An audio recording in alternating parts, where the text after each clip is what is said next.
Today we'll be discussing the topic primate evolution with reference to limbs. The earliest hominins appear to have evolved under ecological substances that is heavily wooded, similar to those typical for living and extinct apes.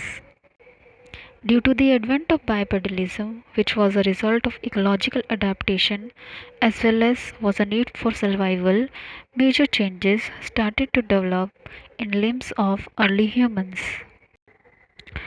There were changes in locomotory organs, pelvic girdle, femur, and the foot.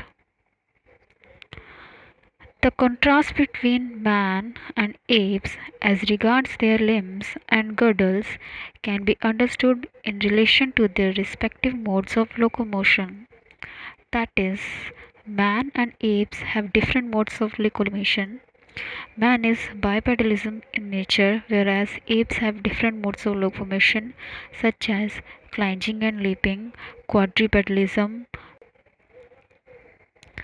In apes, limbs have been modified for brachiating, whereas in man for erect posture. Gorilla's brachial index is 88, whereas man's brachial index is 76. In apes, thumb is reduced, whereas in man, thumb is not reduced. Rather, its mobility and opposability have been enhanced for efficient grasping.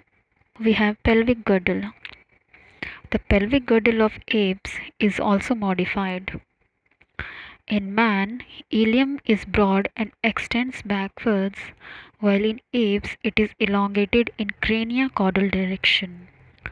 The human pelvis is shortened in comparison to apes.